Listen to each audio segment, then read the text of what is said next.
Welcome back to Right on Four Corners. I am your host, DelSheree Gladden. I am a USA Today bestselling author and a high school English teacher.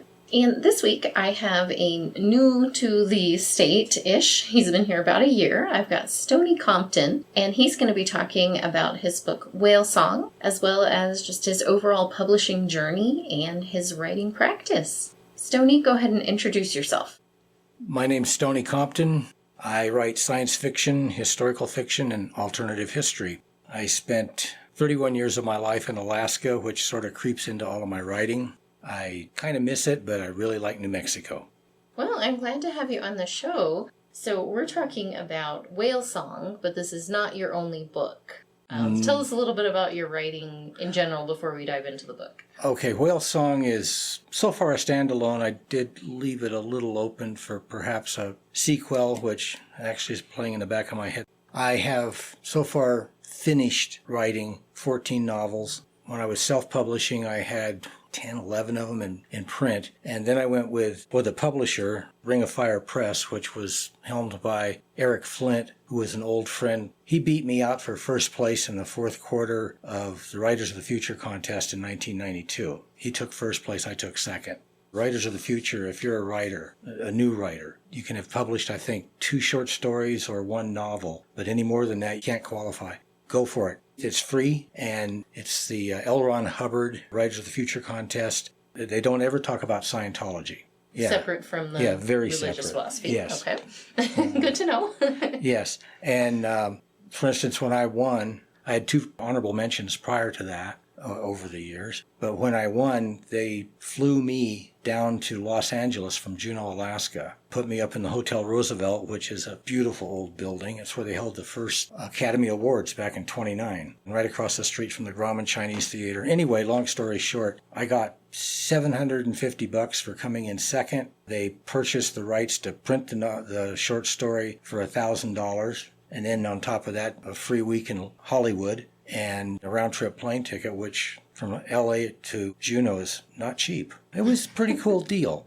Anyway, so I want to just get that out there, sort of thank them. But anyway, so that's how I met Eric Flint. He was the second oldest guy there. I was the oldest. I think I was 38 at the time. And we hit it off really well. And then I was working on a novel called Russian America, which is a alternative history. The idea is that in 1804, there was a Russian prince, baron, whatever, he was some type of royalty, who was sent by the Tsar to talk to the alcalde in San Francisco, which was owned by Spain at the time. And they wanted to set up an exclusive trade agreement so that they keep the British out and the Americans out. And the alcalde says, this is above my pay scale. I have to send this message to Madrid, or at least to Mexico City. But you're welcome to stay and, be my guest for the whole time. So he stayed. The Baron was in his 30s, and he met the alcalde's daughter, who was 17, and they actually fell in love. Trouble was, he was already married. He had a sort of a state-arranged marriage back in St. Petersburg. So he decided that he wanted to marry this girl, and she wanted to marry him. So he went back, took ship, and went back to Siberia, and on his way back by horseback, his horse threw him and kicked him in the head and killed him. Okay, in my novel, he doesn't die. He gets back, the Tsar says, of course, and he goes back, marries her, and the 2 countries form this solid alliance. So we fast forward now to 1989. Russia still owns Alaska. The Spanish have been pushed back. There's 11 countries in North America, including the Confederate States of America, United States of America, Republic of Texas, Republic of California, on and on. And the Athabascan people in central Alaska are finally fed up with the Tsar. Russia has used Alaska as I won't use a Navy term, a trash can. So anybody who messes up find themselves in Alaska, which is not real developed. Their roads are still made of small boulders and mostly done by slave labor. Cossacks are the police force, and they're very brutal, and especially towards natives. And it's about how the Dene separatist movement finally starts a war, starts a rebellion. and it turns into a real war with the U.S. and the Republic of California coming on the side of the insurgents, and England and France come in on the side of Russia, but they don't send troops. They just sort of say, well, we'll back you up, Nikki, the Tsar, but this is on you. Anyway, that's the basis. And I finally finished it. It took me way too long to write because I was doing a whole bunch of other things. Living in Alaska sucks up a lot of time just living, keeping warm for one thing. So when I finished it, I called Eric and I said, would you read this thing? I want to make sure I got a real novel here because this is my first attempt. Actually, I said, who should I send this to? And he said, has anyone else read it? And I said, no. And he said, send it to me. He says, I'm busy. I'm working on 3 novels at the same time, but I'll read it when I get the chance. Well, it took him 4 months, which I was going nuts. And he called me up and he said, okay, Stoney, here's the deal. He said, I really like the concept. The only thing I don't think really works well is the jets. I had jet aircraft in it in the very beginning. And he said they wouldn't have had jets. Used into the war, World War II technology, and I think you might have something there. So I rewrote it. I'm very fast at rewriting. I wrote it and sent it back to him, and he took it to Jim Bain, who was publishing him. Eric had started this 1632 series, which anybody who's into that sort of stuff has heard of him. He wrote a ton of stuff. He wrote it as a standalone, and there was so much, we want more, that Jim Bain just says, write this, don't give me anything else.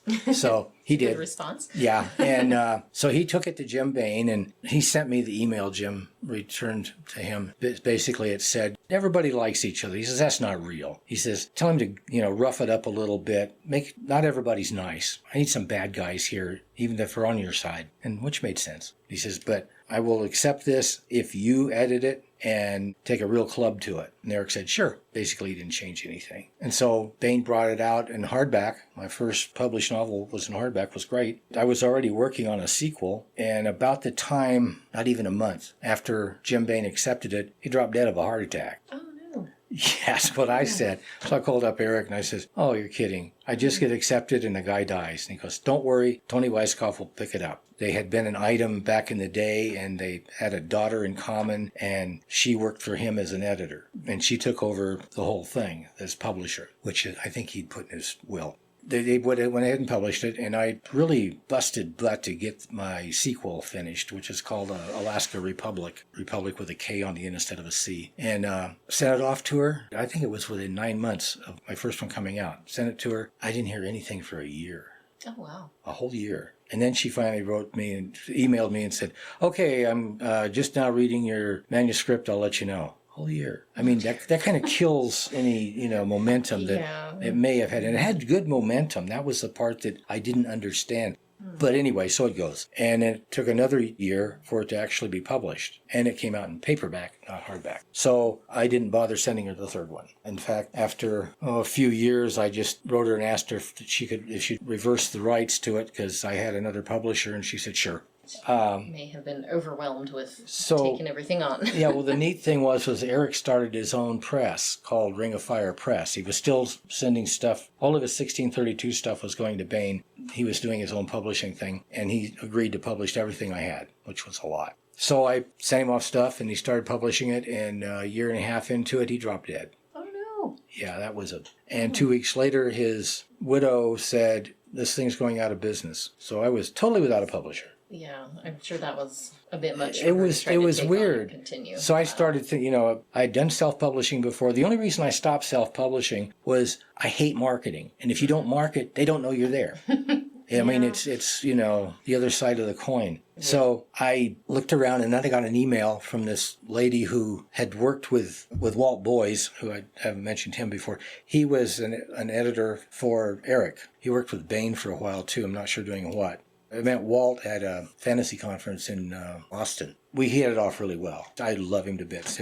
So Walt knew this woman, and I guess he talked to her or worked with her. She sent me an email saying, there's a small press that we have that we would love to have you come to us rather than just be out there floating around. So I looked at their stuff, and they had a presence. I said, sure. So I signed on with them. And 6 months later, they sold out to another press or to somebody else. Mm-hmm. Now, I had a deal with them. What I did for a living while I wrote books, I was a graphic artist, visual information specialist for the military in different spots. My deal was I did all my own book design, all cover designs. I did the cover design on that. I didn't do the artwork, but I did the design. They said, sure, fine. Well, the second outfit, the other deal was they would pay me what they would usually pay their in-house cover creator. Okay. That's nice. Which was, that actually made more than royalties. But the second outfit that bought it said, we're not doing that. And I said, well, that's a deal breaker. Well, sorry to see you go. So I bailed. And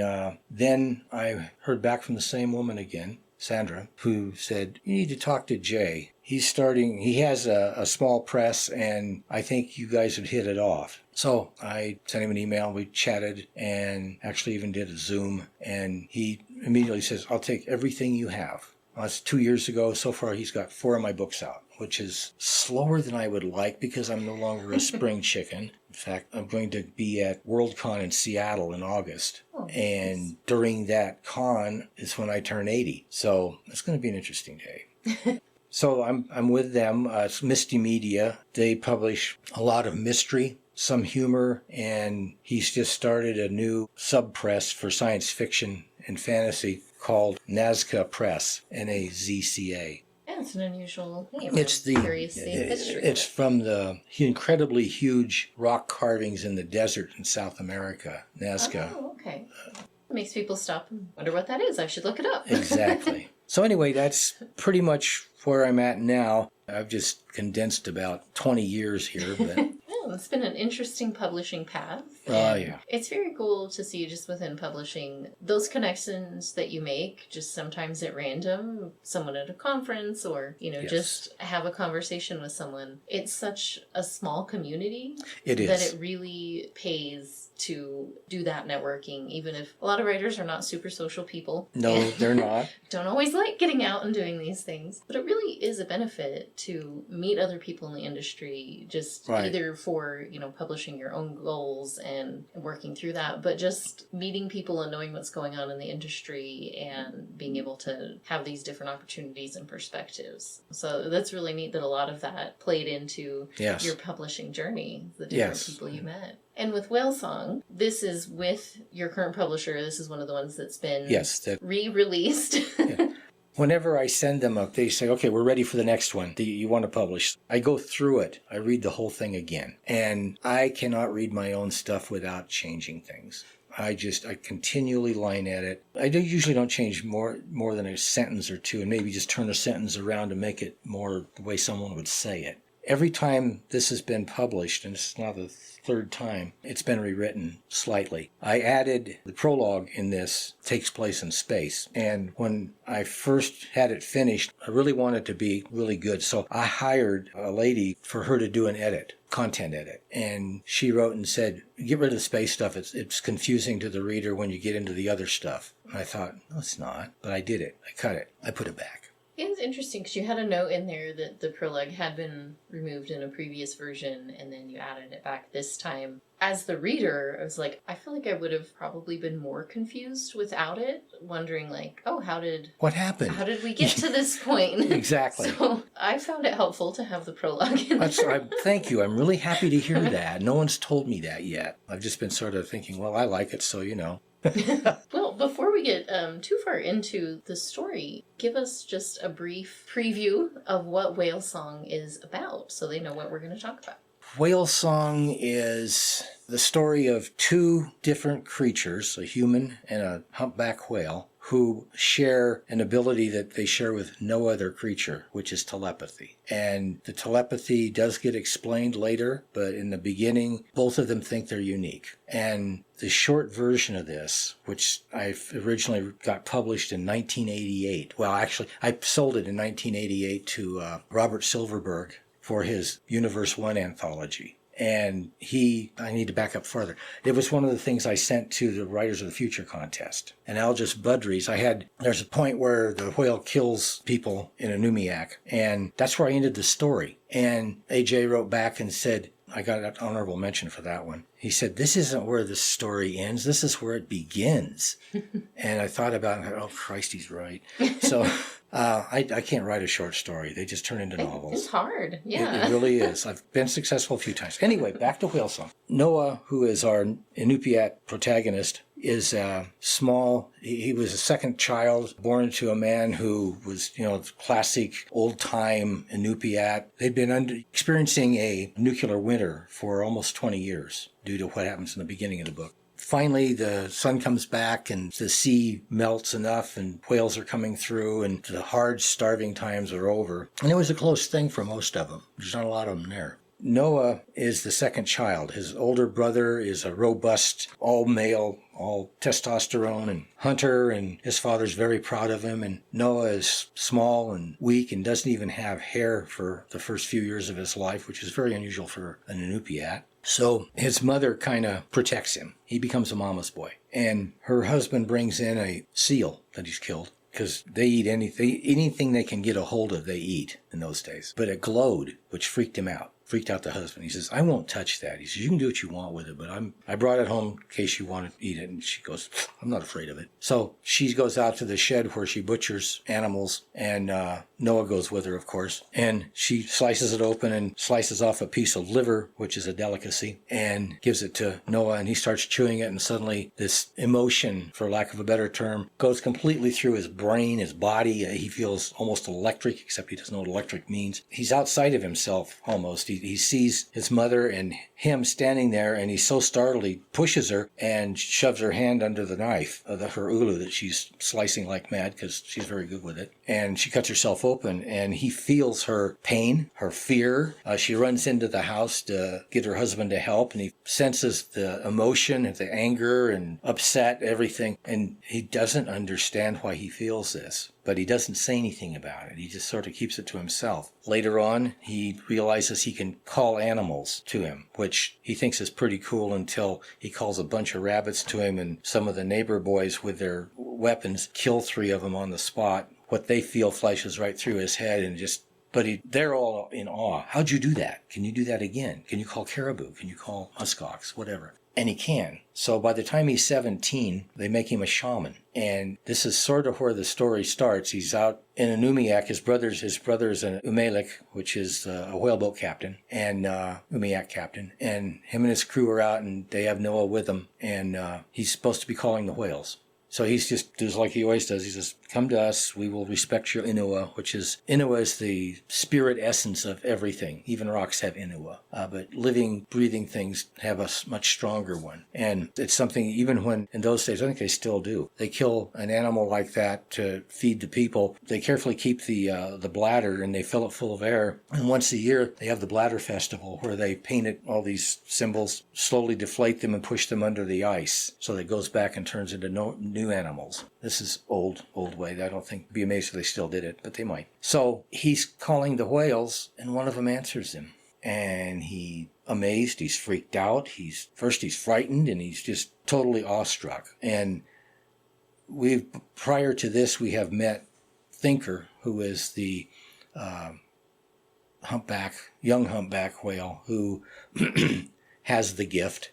And he was orphaned early on, and the only way he lived was by aping everything he saw around him, being cognizant of how the big guys did it. None of the cows would nurse him, so he had to fend for himself. And he's always felt a little distant because he tries talking to them and nothing happens. But he can feel what they're thinking. So he knows there's something there that he has that they don't. And then when this alien, what they call Longteeth, because of spears, calls to them and he hears it, freaks him out. And he knows they're up there. I mean, he was aware of them. The pod doesn't even know they're there. And he's wondering what's going on. So anyway, long story short, this part, they make contact, and then one of the harpoon guys nail the first whale, and of course Thinker feels it, and it immediately enrages him. And there's a fast dialogue between the two of them where Thinker's saying, what are you doing? Why are you doing this? And Noah's trying to explain, and Thinker's not listening. He's pissed off. So Thinker decides to get rid of this killing boat, and it was the same one that Noah's in. So he does a breach, and that's what the image there on the cover is, breaching over the Umiak and lands on it and crushes it, and everybody goes down. The Inupiat don't swim. The water's about that close to freezing anyway, so it's Sounds unpleasant. there's no point. I've been in cold water up there, but not that cold. And so everyone's drowning. The ones that aren't killed outright are drowning. And Thinker realizes, he sees Noah and he knows that's the one that was talking to him. And he can't figure out why he doesn't just swim to the top. And Noah's drowning, and Thinker says, "Do you need help?" And Noah makes a mental image of lifting him to the surface so he can get air, and he does it. And then by this time, Noah's close to freezing, so he has to be taken to the shore. And of course, Thinker can only go so far, and where it shelves out, he can't go any farther. And so Noah is forced to mentally communicate with one of the other whale boats. "Would you give this one a ride?" And everyone else, all the other boats, there's 4 or 5 other boats, are seeing all of this. And here he is, this guy they know, their shaman, is riding on a whale. Now, this is... talk about mind-blowing. That's where the story really starts. That's where the short story ended. And they go on to do very interesting things. Noah does things he's not proud of later on, but the thing the reader has to keep in mind, and I don't know if it came across just reading it cold like that, he is socially stunted, being not like the other kids.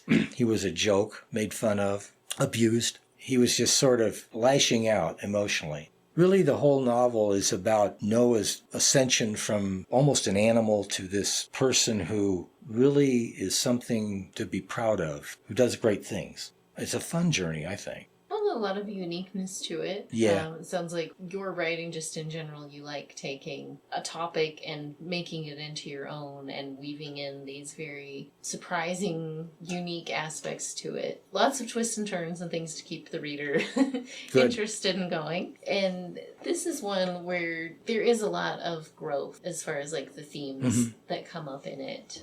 And this can be a challenging thing with characters, to really show that growth and development over time. And with yours, how did you approach that? Was this something that you had the short story, then when you started contemplating turning it into a novel, was this something that just, it grew as you wrote it? Or did you sit down and plan it out before you started working on it again? I wish I could plan stories. I really do. I'm what they call a seat of the pants writer. My characters tell me what's next. That sounds really flaky, but it's true. They get into my head and they say, "No, we're going to do this." Total aside, I have a series called the Gastineau Channel Quartet. It's historical fiction about the Juneau, Alaska area. And Gastineau Channel is the body of water, seawater, that flows between Juneau on the mainland and Douglas Island, which is just right there. And there's a bridge across there. I don't know if you've ever been to Juneau, but I haven't. Beautiful place. I love it. Lived there 16 years. And the 4 towns,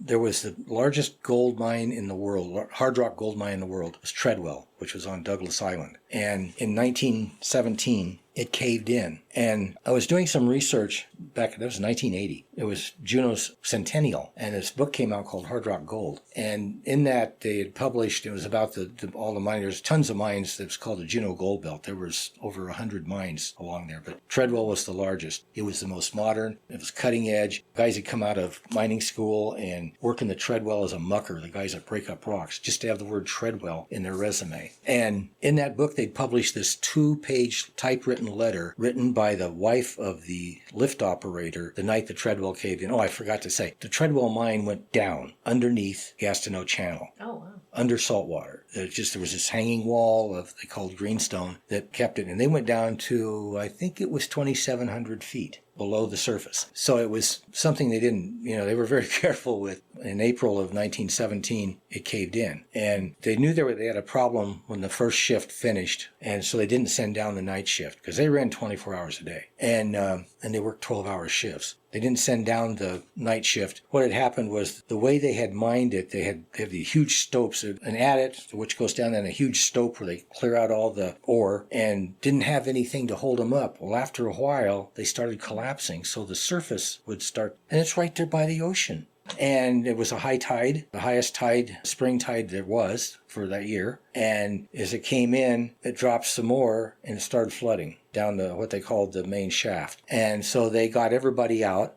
So I was doing all this research on this thing, and I found out that in 2 weeks' time, a serial killer that they'd caught and had sentenced to hang broke jail in Juneau. The next week, at the same time, was when America went to war with Germany in World War I, and then the Treadwell caved in. And I decided they were all connected. And that's the basis of that novel. Anyway, why did I stop and do that?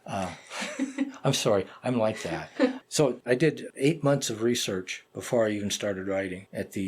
Being in Juneau was really great because of the historical library there, the State Historical Library, which is stunningly wonderful. I love libraries. So I did a lot of research, and I wrote, between the time I had the Whale Song short story published and finishing this, I wrote Treadwell. I just couldn't think of where that would go next. And the second book in the Gastineau Channel Quartet, I've written 2 of them are out. I'm working on the 3rd one now, and then there's a 4th one. And then that's it, and they're huge. We were living in Texas. I was working for the Navy down there as a visual information, as an illustrator. And I had a dream. This very nice-looking black woman just walked up to me and looked at me and said, "My name is Kashmir, and I'm in your novel." And I woke up and I said, "Okay."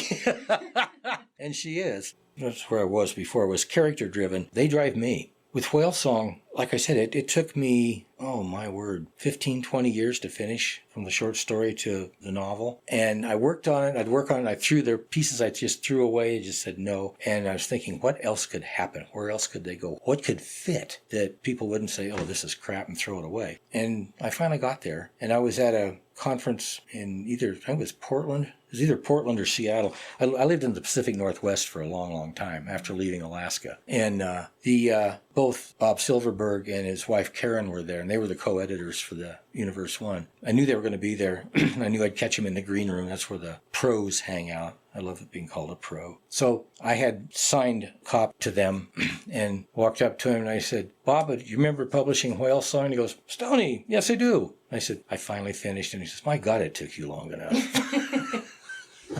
They take as long as they need to take. That's right. I didn't want to push it and turn it into something that didn't work. Mm-hmm. And like I said, my characters talked to me, but he took a long time to talk to me. Well, sometimes they do. And I think just letting it work its way through the story is usually how you're going to end up with the best version of it. Yes. And we are already out of time. I feel like we just barely scratched the surface. I talk too much. Well, you have lots of interesting things to say. But hopefully that gives our listeners kind of a taste of your writing and particularly Whale Song so they can go check it out. And as we wrap up, where can people find you online to look at your writing and what you have coming up? Okay, I have a website, stoneycompton.com, and that's STONEYCOMPTON.com. You can buy my books through there. If you click on any of the 4 books that are there now, the 3rd book in the Russian America series is now out, called Cassidy's Challenge. If you, instead of Amazon, go through the site there, it's my publisher. It's actually, the book costs less. And they make more and I make more. So, yeah, that's one spot. I'm online. There is a Gastineau Channel Quartet page on Facebook, which I'm really bad about putting stuff on there. I have a lot going on. And then I'm on Facebook also. I'm also on Blue Sky, but it's new to me and I keep forgetting to check in. Yeah, me too. I set up an account, but I haven't really done much with it yet. Yeah, it's one of those things, like I'll get to it eventually. But that's pretty much it. And I will be at WorldCon in Seattle in August. I was going to go to the one down here in Albuquerque, but living on Social Security, I can only afford one a year now because they're so far away from where we're at. Mm-hmm. And we really love New Mexico. Just so nice. No rain. Yes. Well, sometimes for a long time. Yeah, well, living in Oregon, my wife can't. She's anywhere it doesn't rain, I want to go. Mm-hmm. Well, this is a good place for that. Lots of sunshine. Well, I'm glad you're enjoying it here and glad that we were able to connect. And I wish you good luck on your future endeavors to get the rest of your books out and your new books. It sounds like you have a lot going on and a lot of new ideas to work through. Thank you, and I really appreciate this opportunity. That's really cool.